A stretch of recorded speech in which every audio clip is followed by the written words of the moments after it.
मोर एक विवाह गीत गा रही हूँ। बहन अच्छा लगा लाइक सब्सक्राइब शेयर करना, कमेंट में बताना कैसा लगा। मोरे पीछू रामा हो घाना बांसवा रिया हो, ओ हमें ही दुई ठे करील।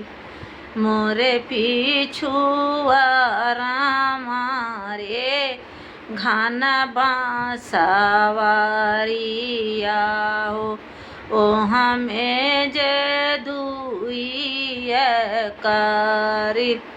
एकरे बांसुरिया एक बांस मोरे पीछू रामा रे घाना बांसवा रिया हो, एकठे बांसुरिया एक बांस। माइया रानियावा कोखी दुई रे बाला कावा हो, एकठे बाहिनिया एक भाई। माइया रानियावा कोखी दुई रे बाला कावा हो, एकठे बाहिनिया एक भाई।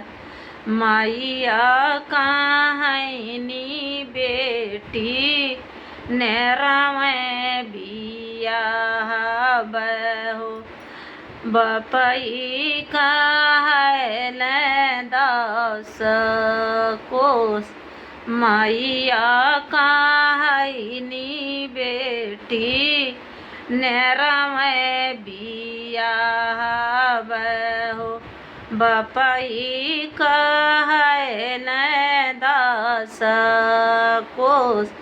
भैया भौजी कहानी ननदा मोरंग बिया बहो, नहीं केहू आवना जय। भैया कहन बहिना काशी बिया बहो, नीति उठी करिहा स्नान।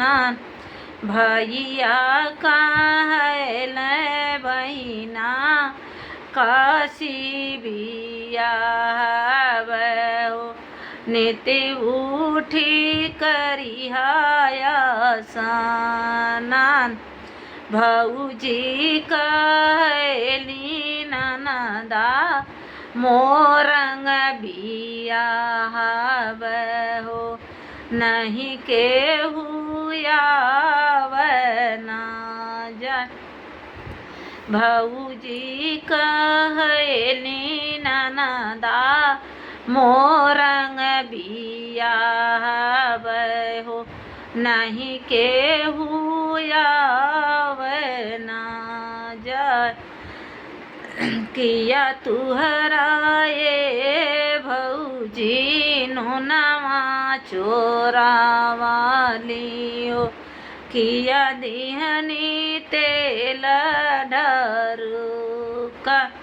किया तुहरा ये भौजी नोनवा चोरावाली हो, किया दिहनी तेल डरका। नहीं मोरी ये ननदा नूनवा चोरावालू, नहीं दिहलू तेल डरका। नहीं मोरी ये ननदा नूनवा चोरावालू हो, नहीं दिहलू तेल डरका। राम रसोइया ननदा बिरहिए का बोलालू हो, होई गईलू बईरिनिहा राम रसोइया ननदो बिरहिए का बोलालू होई गईलू बईरिनी हमर ओही रे मोरा गावा में मारी हारी जाइबे हो भाऊजी के आपजस लगा ओही रे मोरा गावा में मारी हारी जाइबे हो भाऊजी के आपजस लगा नौआ पठई मोये ननदा बरिया पठाइबे हो बाभना पठइबे छठी मास नौआ पठइबे ननदा बरिया पठाइबे हो बाभना पठइबे छठी मास लीले लीले घोड़ावा भी राना तुहरा जाई हो मोरंग छकी तरही जा लीले लीले घोड़ावा भी राना तुहरा जाई हो मोरंग छकी तरही जा मोरे पीछुआ राम रे घानी बांसवरिया हो एकरे बांसुड़िया एक बांस